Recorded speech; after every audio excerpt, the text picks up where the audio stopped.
Hi everyone, and a very warm welcome to this conversation with Andy Haldane, Chief Economist at the Bank of England. Just before we kick off, let me get in the mandatory housekeeping arrangements. Do send your questions in as early as you like, and for some of you that's already, and thanks, I can see them coming. If you want to include your name and where you're viewing from, that's great. We always like to know, and it actually helps the context of it. You can post your questions in the Q&A on the right of your screen. We're going to be live tweeting from IFG events using the hashtag IFG Economy. Please do follow and tweet along. And we're going to have a video and sound recording of the event on our website within 24 hours, as well as a link to a speech I'm going to refer to that Andy Haldane, it's not a speech, a final paper that Andy Haldane has put together on his 30 years at the bank. Well, with that, let me say he needs very little introduction, but Andy Haldane has, as you know, been Chief Economist at the Bank of England since 2014, part of a career of more than 30 years at the bank. Today we built it as his last day in post, which was what we thought when we began this discussion, actually in the way of these gradual exits that have become very modish. It isn't quite, it's his last day on the Monetary Policy Committee, and he's just extracted himself from that meeting to come here. He's taking up a new position as Chief Executive of the Royal Society for Arts, Manufactures and Commerce in September. We're much looking forward to seeing what he makes of that. In his time at the bank, he's led lots of the key things that it has done, and we were going to be talking about that, but in particular work on monetary analysis and financial stability. And he's also acted as chair of the government's Industrial Strategy Council since it was set up in 2018, and has also founded the charity Pro Bono Economics, aiming to help the charitable sector with its economics. Andy, a very warm welcome. Bronwen, thank you for that lovely introduction, and very nice to be here. Let's get straight into it, because I can see the questions flooding in. I wanted to start with coronavirus, which is almost inescapable. And in this paper you've put together, which I can plug many times over, it's called 30 Years of Hurt, Never Stop Me Dreaming, which you will recognize is from the Three Lions song, though Andy then explains he is not actually hurting after 30 years. A very thoughtful account of things. You make various points about where coronavirus has taken us, both in terms of economic stability and then in the banking system. I want to come on to both of those. But if you just look at this past astonishing year, how would you explain to someone who was not immersed in economics about where coronavirus has left the economy? Well, it's the word unprecedented is used a lot and has been used a lot in the last 16, 17 months. But plainly, we've seen an economic shock alongside the health shock that has had few, if any, historical precedents. As much as a 25% in the UK peak to trough collapse in activity. And even more unusually, that collapse was very largely policy induced, of necessity, to get our arms around the health crisis, hitting both the economy's demand side and its supply side simultaneously. I think, in some ways, as extraordinary as the shock has been the policy response to that shock, again of necessity, with all guns blazing on both the fiscal and the monetary front, both in the UK and indeed globally. If you scour the history books, which I periodically do, you are hard pressed to find an event, one of this scale, but two that's elicited such a double-barreled response from policy, both fiscal and monetary. So it's an event that has few, if any, precedents. It's a policy response that has few, if any, precedents, and therefore the uncertainty about what happens next has, Bronwen, of necessity, got to be pretty acute. And if nothing else, as policymakers, we need to act with a hefty dose of humility when it comes to forecasting, the path from here. And the path from here, we've had this enormous fiscal response, the government spending a lot of money, being very prepared to run up debt. Let's just start with that. There's debate going on within government, within the country, about how much we should be worried about debt and deficits. What do you make of that? Well, I think the debate very helpfully has moved quite a long way in what is historic and economic terms a relatively short space of time. So the orthodoxy around all matters fiscal at a global level has really gone through, if not a 180, then a fairly sharp 90-degree turn in the period since the global financial crisis. So back then, there were, as everyone on the call will know, concerns about the debt stock getting too large and therefore the fiscal cost proving too big. That was then. As of now, I think quite helpfully, there's somewhat less of a focus on aggregate debt stocks, whether it's government debt stocks or more broadly relative to GDP, and a somewhat greater focus, Bronwen, on the costs of servicing that debt. Because of course, over the same period, over the last 18 months, when the debt stock has picked up very materially for reasons we all know very well, the cost of servicing that debt has actually been falling. That is to say, the cut in government bond yields has more than neutralized the pickup in the debt stock, leaving debt servicing, if anything, a bit lower than it was pre-COVID. That should give us a degree of comfort and greater focus on debt servicing as well as debt stocks is, I think, a helpful development when it comes to figuring out how much fiscal space we have. Now, all of that comes with a caveat, it's a pretty important caveat, which is that a higher debt stock does mean that debt servicing costs are somewhat more sensitive to a rise in interest rates now than in the past. And that is a point of caution about this new fiscal orthodoxy. But nonetheless, I think overall, where we are in terms of worldwide thinking on fiscal space feels more comfortable or more sensible, I would say, now than might have been the case at points in the past.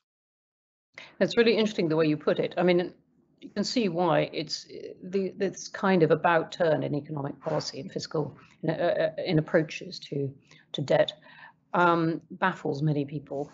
The kind of wider public. What was all the point of that austerity, which is now attached to George Osborne's name forever? If economists have now come to realise that interest rates, in fact, were not going to be so high, and we could have we could get away with more. I mean, I think you put it very well, but it is a point that leads people, I think, to be mystified about big turns in public policy. Is that something you think governments ought to do more to communicate? Well, I mean, we all learn from experience, and we should learn from experience. And one of the lessons, the most important lessons in public policy that you must learn is not to repeat the errors of the past. You can't prevent yourself making errors in the present because you're acting in a position of often acute uncertainty. And I should say, I think we have learned some of our errors of the past. I think without the global financial crisis, Bronwen, of 10, 12 years ago, the response this time around wouldn't have been anything like as rapid and wouldn't have been anything like as large as we have seen. I think having flexed our policy muscles in the relatively recent past, that lived experience among the policy community has come in actually very helpful. Although this time shock was very different in its source, in its scale and severity, it had some similarities. And that meant both monetary and fiscal policy, I think, were this time more fleet of foot. They went in quicker, they went in larger. I think without that, the outcomes we're seeing now, which is a pretty rapid recovery, the foundations of that recovery would not have been anything like as strong.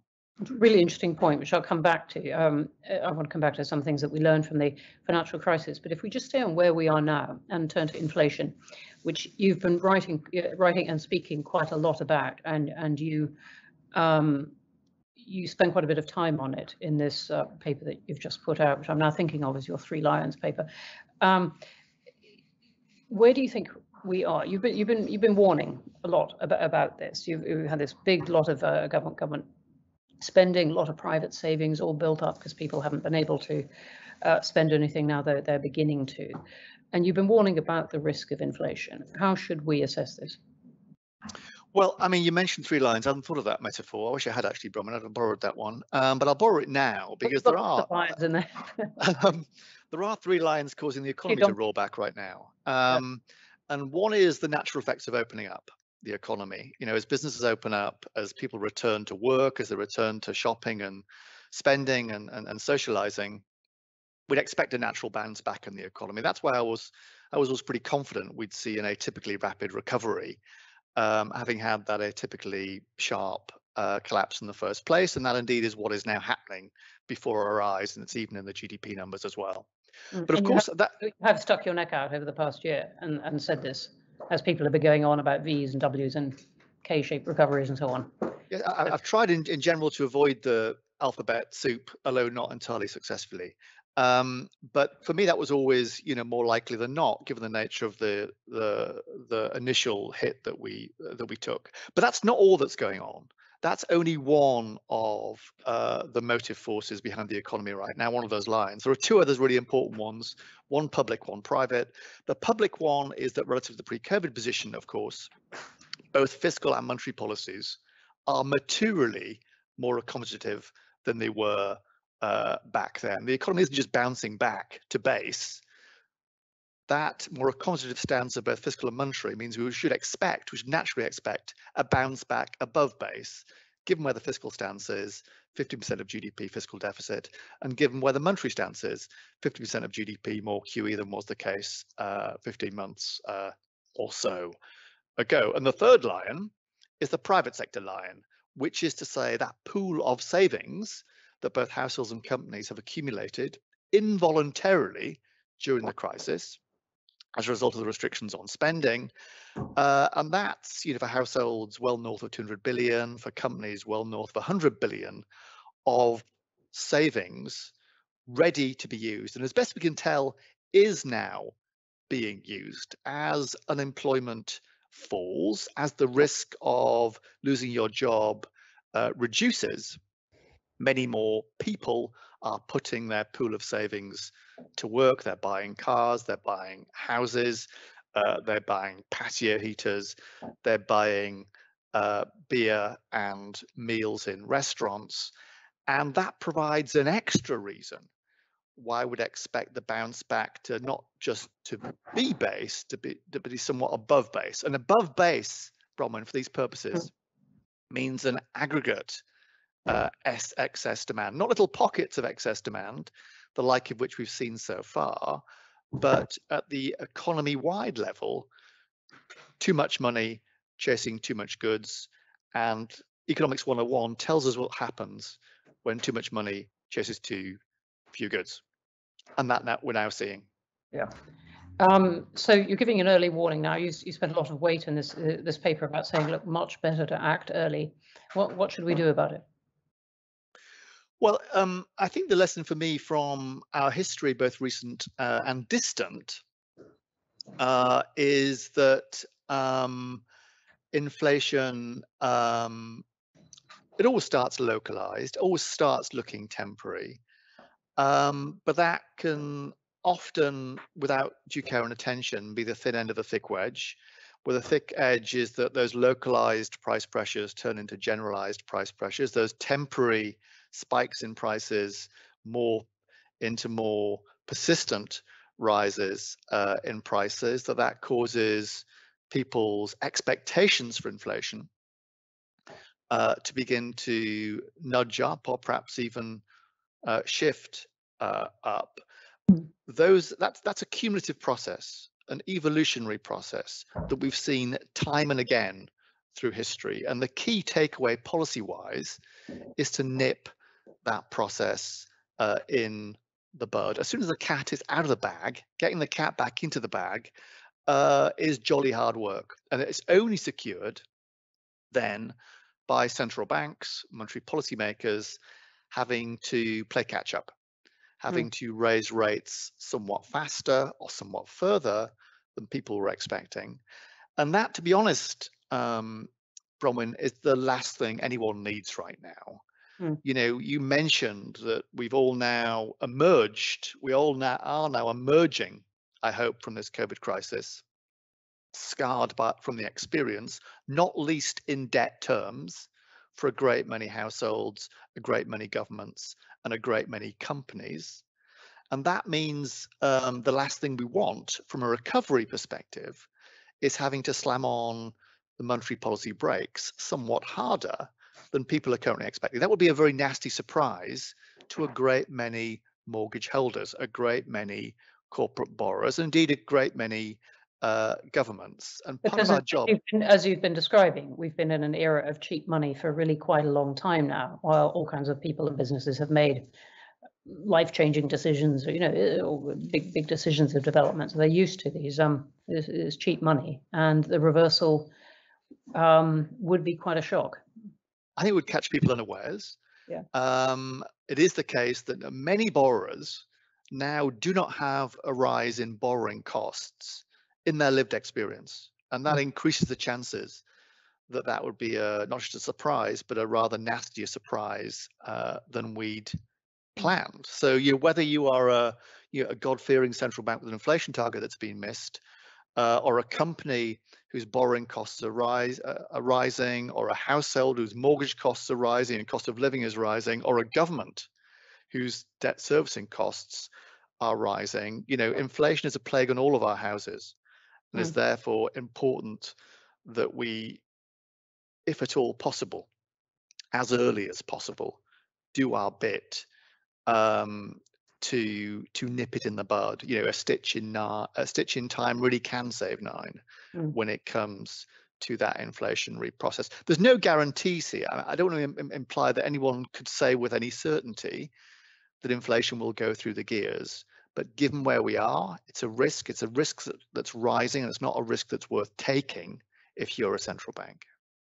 I was really struck by the way you describe inflation targeting as one of the big successes of the past 30 years. It's obviously something that you've spent a lot of time working on, and that you're now warning people could potentially be at risk. Yeah, I think the words I use in thanks for flagging that paper, by the way.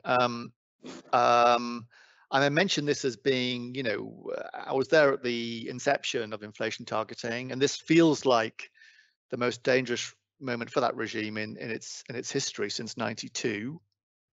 For the reasons, but many of the reasons I've set out just now, really, Bronwen, that expectations of inflation feel more fragile. I mean, in financial markets, they're higher than they have been for a decade.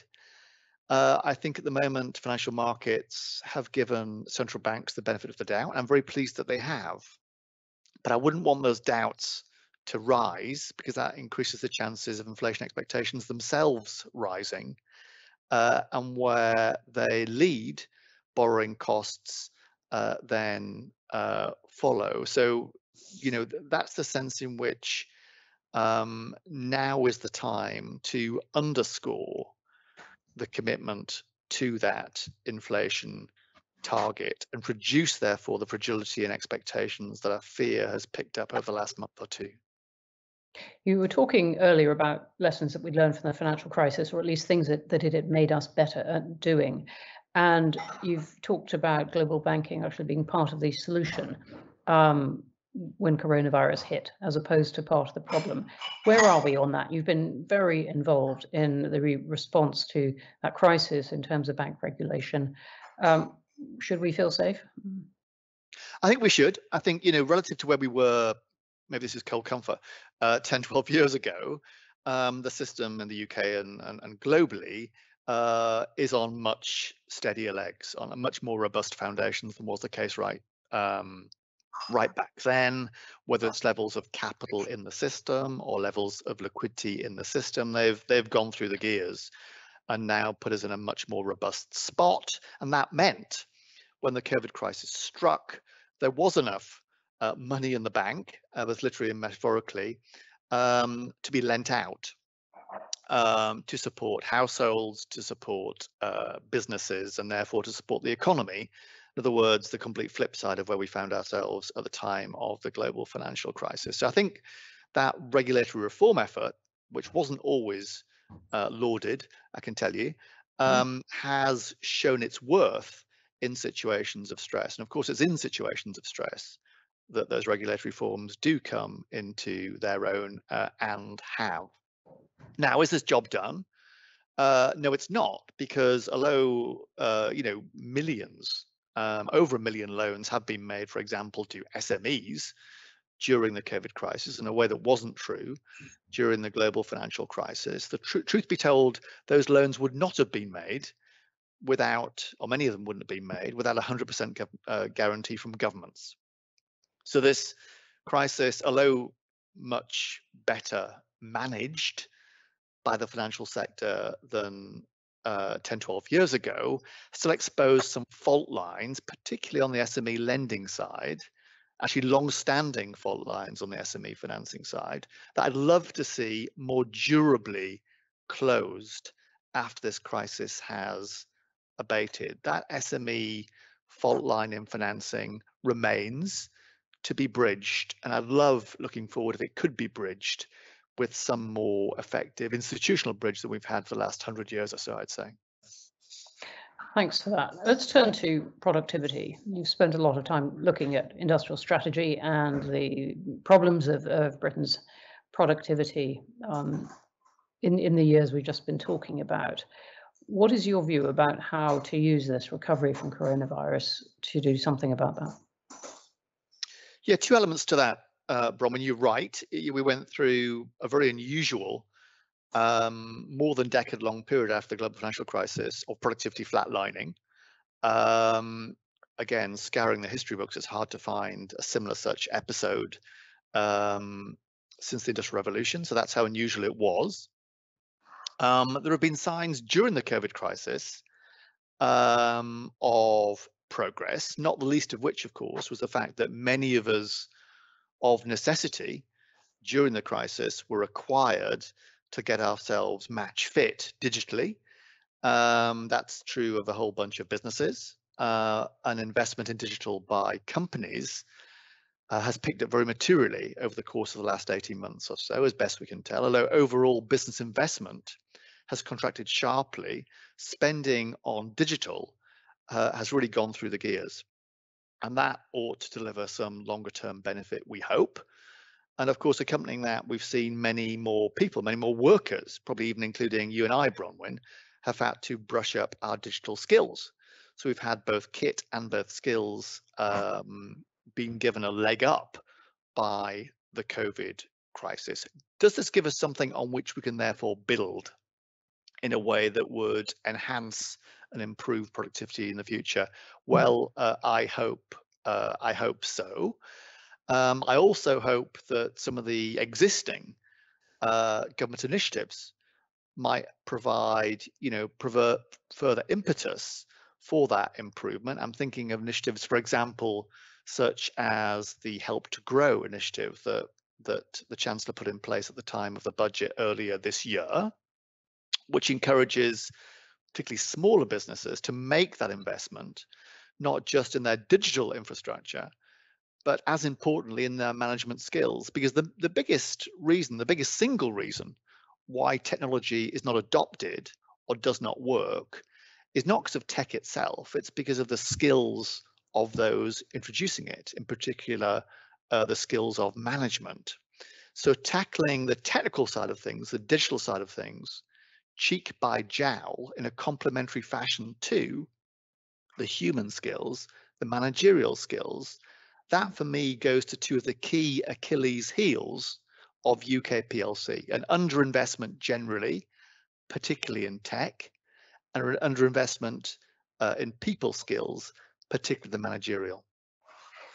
It's really interesting. I want to bring in one question that's come in, not from anyone named, but asking you to expand on your comments which earlier this week about levelling up, and something I wanted to ask you about generally. But this question says your comments being about levelling up being potentially accelerated by increased remote hybrid working.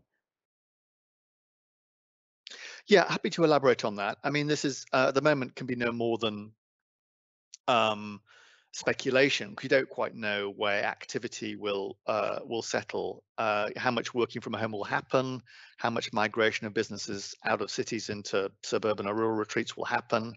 Nonetheless, if some of those trends at least prove to be more persistent, and that would be my strongly central view, then both the location of businesses and the location of workers in those businesses will be less tied to our large cities in future than they have been in the past. In other words, what's sometimes called those agglomeration benefits of big cities, economies of scale, economies of scope, won't disappear, but though that degree of magnetic attraction will be somewhat less powerful in future than it has been in the past, both people and businesses more footloose, and therefore with more activity, more businesses, more workers outside of the main city centres. That provides suddenly something of a tailwind to the levelling up agenda, having been a fairly obvious headwind to levelling up pre-COVID, as businesses, as people, as money, as cultural capital, you're crowded in to our already overall pretty prosperous bigger city centres. Thanks for that. And I suspect there may be more questions on that. I want to turn now to the questions properly, because a lot are coming in.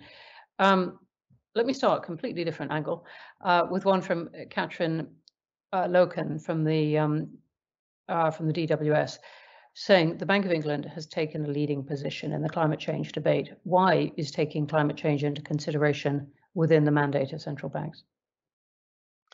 It's been there to an extent. Thank you, Katrin, for that question. To an extent, it's been in there, sort of voce, slightly implicit in our mandate for quite some little while. Let's take the Monetary Policy Committee, on which I sat until about half an hour ago. That has had in its mandate, as a secondary part of its objectives, supporting the government's economic policies. And of course, net zero has been part of the government's economic policies for quite some little while now. What happened at the time of the budget this year is that what was previously implicit was then made explicit. The bank was given an overt, if still secondary, mandate to support the government's levelling up initiatives. Truth be told, the bank had already been, over a number of years, been doing work in that area, most obviously with the financial services sector, getting them to sit up and pay attention and to make transparent the risks they were running in their business by dint of climate change. That's one of the instruments, probably the most potent instrument, that we at the Bank of England can pull to affect systemic change, in this case across the financial system, having them manage properly the climate risks that they were facing. So this is within remit, for me, rightly within remit. Our tools of the trade are small in number, and generally speaking, aren't going to change the world by themselves. But can they and should they make a contribution to changing the world? Yes, they have. Yes, they can. And yes, they should, to an even greater extent looking forward. So let me take one just on the same subject from the opposite perspective, if you like, from Belinda Gordon of the Green Alliance, saying, what more can the Bank of England do to make sure the economy delivers no more than 1.5 degrees of warming? Well, in terms of what is already being done, the levers we are pulling are those that are at our disposal. And one of those is our own balance sheet. We ourselves have a balance sheet. We ourselves are a financial institution with some risky exposures, not a huge amounts of risky exposures. We only have about a portfolio of about £20 billion of private sector assets, of corporate assets. We've already set out a framework of how we are going to green our own portfolio, which, even though it's modest, would be a positive step in the right direction and would hopefully act as a catalyst for others to follow suit. We can ask, as we already have, the financial system to get its act together, to understand the risks that they are running and to manage those risks actively.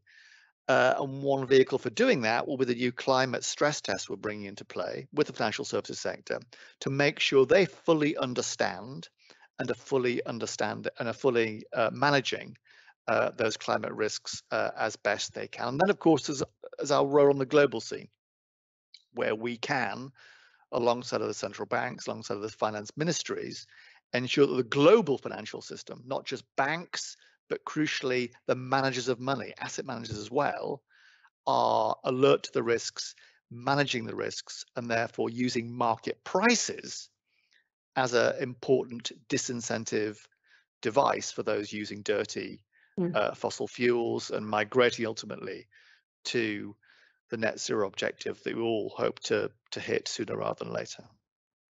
Thanks for that. Okay, there's one from Andrew Turnbull who says, which is more important, raising interest rates or scaling back quantitative easing? Well, I think when it comes to the time to tighten policy, to tighten monetary policy, perhaps to nip those inflation risks in the bud, central banks could move off either foot. They could do that, either by beginning to slim their portfolio of assets, in other words, to turn QE, where the E is easing, into QT, where the T is now tightening, or they could do that through the more conventional route, if you like, which is to say raising interest rates. That's a debate that the Bank of England is having, that the MPC is having, almost as we speak.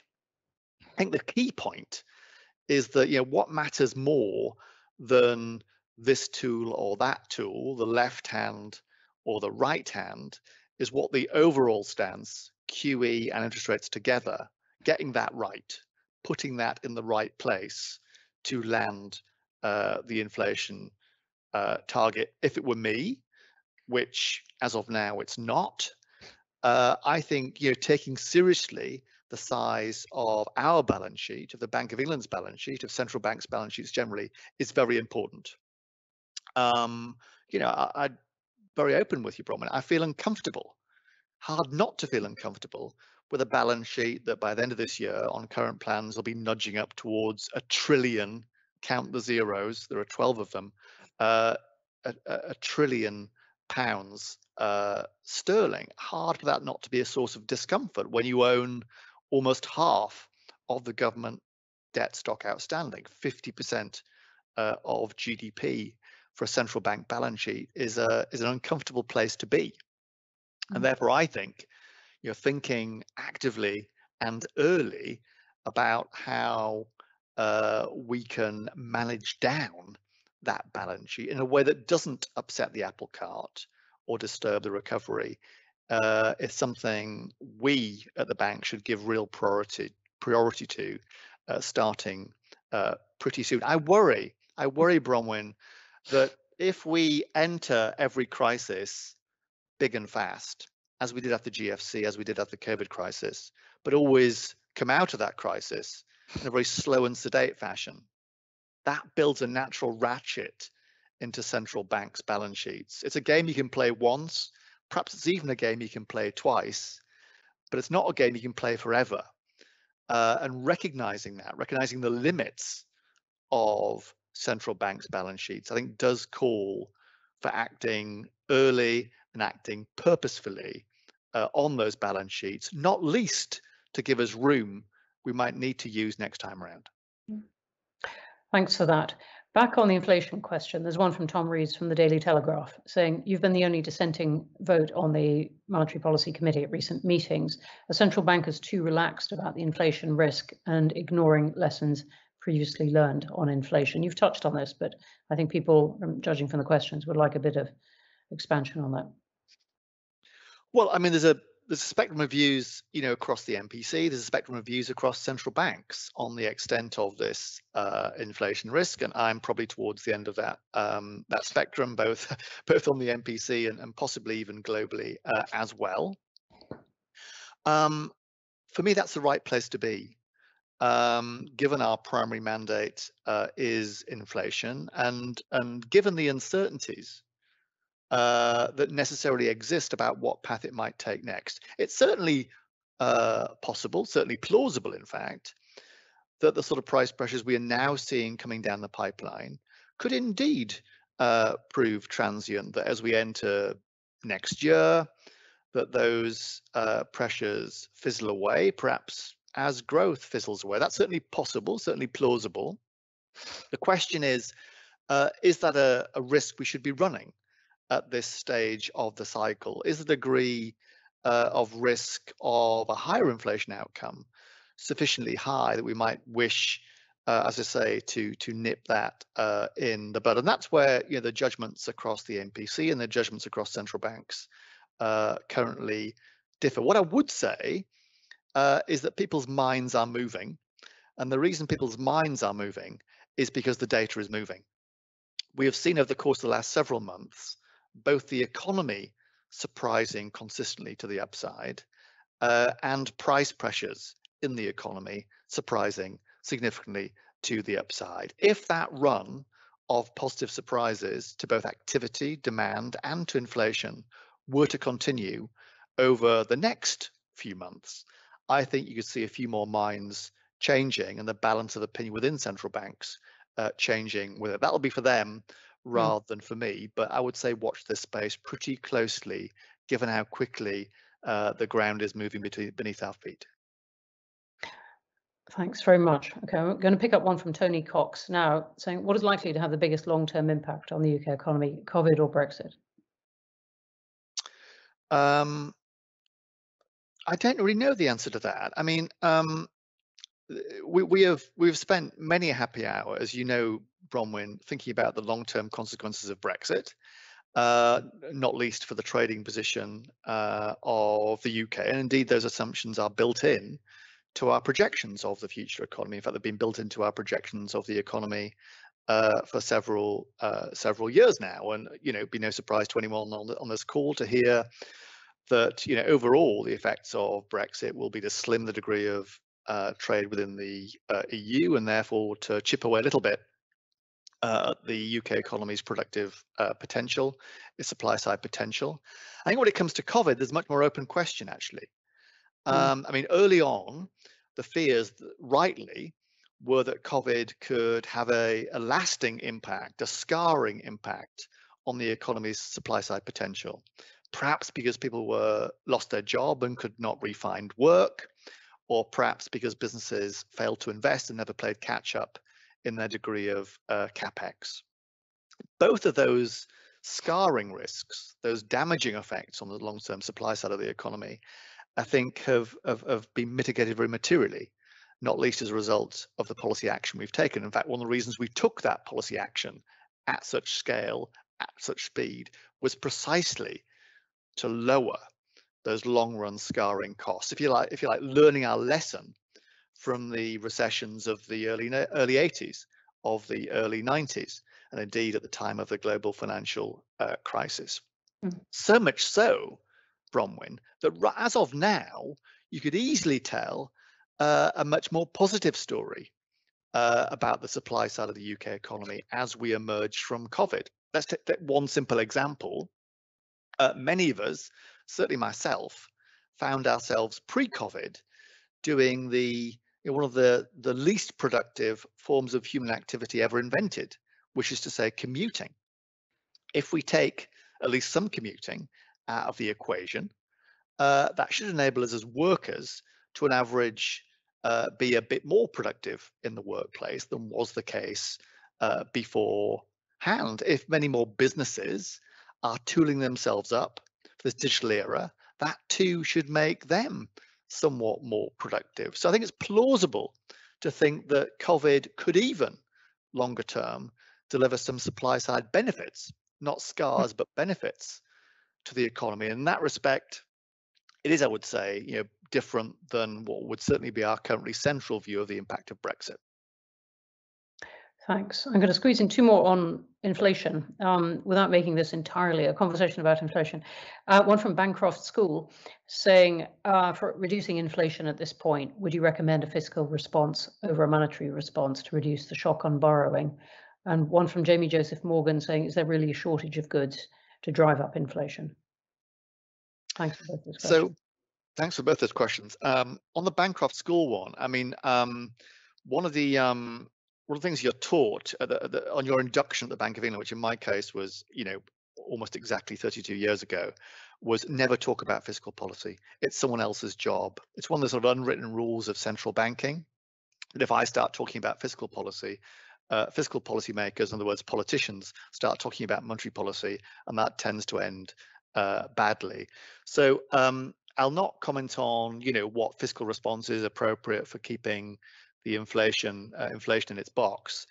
What I could say is that the frontline response for tackling inflation should rightly stand with monetary policy makers, should rightly stand with monetary policy. That is our mandate. If we don't hit our mandate, we are rightly criticised publicly. So the frontline response to COVID was fiscal rather than monetary, but the frontline response to inflation is rightly stands with us at the Bank of England and the central banks around the world. I forget the second part of that question, Bronwen. I apologise. I think we've. Have we covered it? Is there a shortage of goods? Driving up? I mean, there are, and it's a pretty broadly based shortage of goods. I mean, it could be microchips, it could be bricks, it could be plasterboard, it could be concrete, it could be Calagas cylinders. It's increasingly workers. So those are the pockets of excess demand I mentioned earlier on. I could have lengthened my list quite considerably. And what that's telling us is that we are moving from a regime of rather localized shortages and rather localized price pressures to a world of slightly more generalized shortages and generalized price pressures, from pockets of excess demand to aggregate excess demand, from temporary price spikes to perhaps more persistent price spikes. And those are among the reasons. We've seen that if you speak to businesses right now for several months, their number one issue has been the pipeline of cost pressures, which is very acute right now. And those cost pressures are working their way down the pipeline into the prices that businesses charge themselves, from input prices to output prices, and further on the pipeline lie consumer prices. And we now see those cost pressures showing up on the high street and the shops as well in the headline inflation rate. As I say in the paper put out today, I can see inflation in the UK going through the gears from here, and it wouldn't surprise me in the slightest if by Christmas rates of CPI inflation in the UK are nearer 4% than they are to 3%. In other words, well north of our 2% target. Okay, let me just squeeze in one, and if I can, two more. One from Pam W, who says about housing. Often housing bubbles have begun with excess demand in central London and radiated out. Do you think post-COVID hybrid working of the type we've been discussing will significantly change demand for London housing? I think we're already seeing that. As Pam mentioned, the housing market on a pretty generalized basis is pretty tight across all parts of the country right now. That's why house price inflation's in double digits. Barely a day goes by, given our national obsession with house prices, without another report from someone else saying that conditions are red hot. I think Nationwide was the latest this morning. What's striking is that alongside a picture of general house price inflation is that the pockets of inflation are greatest, not in the city centres, but in some of the suburban and more rural parts of the country, which suggests to me that some of that behavioural shift that Pam mentioned is going on, that people are seeking out places with a bit more space, perhaps because they intend to spend more time working from home rather than working from work. So that is underway. I think that has some distance to travel, both the heat in the housing market and the migration of that activity to the burbs and beyond. Great. Okay, I am going to squeeze in one more. Apologies to all the ones I can't get in, but there are several really around the question of the bank's independence and whether it will continue. There's one in particular from James Richardson of the National Infrastructure Commission saying, do you think the prospects for independent economic bodies like the bank or the Industrial Strategy Council are on the way up or the way down? But there's quite a collection of people interested in whether what you make of the bank's independence at this point. And I have in mind a book written by Paul Tucker, formerly of your parish, also of the IFG board, called Unelected Power, about the battle that he felt the bank and others needed to make for legitimacy, making decisions which affect enormously people's lives, and yet being unelected in that position. Obviously, we've had a year of indeed scientists and others making decisions about what people do with their lives. But just in closing, your thoughts about how the standing of the bank's independence, I think, would go down very well. Yeah, I mean, the bank I joined, Bronwen, a bit of context, the best single predictor of interest rate movements at the point I joined the bank was not the outcomes for GDP and inflation. It was whether Mrs. Thatcher, who was then Prime Minister, had just lost a by-election. I mean, when that happened, you got the phone call the next day and interest rates were lowered. That's the world I came into, the central banking world I came into. And it wasn't so different when it came to financial stability decisions as well. And I look at the world now, the world of financial stability, the world of monetary policy, the world of bank regulation, all of which is underpinned in statute by independent committees. And that world has been transformed for the better by dint of independence. So you expect me 30 years in to say I'm a great believer in institutions, which I am, including, of course, the IFG, as well as the Bank of England, and a great believer in arm's length independent scrutiny by those institutions, either when commenting on policy like the IFG or when setting policy like the Bank of England. No independence can be absolute. The bank is actually independent for only a relatively narrow range of things. All of its mandates are set rightly by Parliament and therefore effectively by the people. And in terms of safeguarding the bank's own independence, the answer does lie in what we do to engage with Parliament, what we do to engage with the people. And a big plank of what I've done, tried to do over the last 5 to 10 years in particular, is to build stronger bridges to the public than the bank has ever had previously. And I mean all of the public, not just the ones within earshot of the Bank of England, the City of London, but to every part and every corner of the UK. Ultimately, all institutions survive and thrive on the back of the strength of their social contract with parliamentarians, but crucially with the public.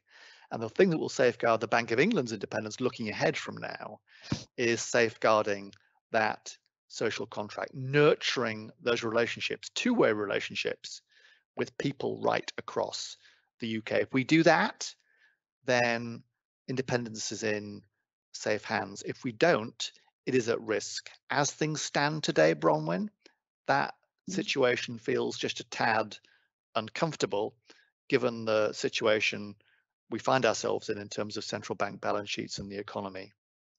And if there were one thing looking ahead where I think there's more building to be done, it would be on that front. Thank you for that. And on that note, we are going to have to stop. Thank you very much for answering all those questions. And my apologies to those I couldn't get in, but they were great questions. Thank you. We look forward to seeing what you make of the RSA. And thank you very much for joining us today. Thank you, Bronwen. Great to talk to you and look forward to continuing this conversation in my new incarnation.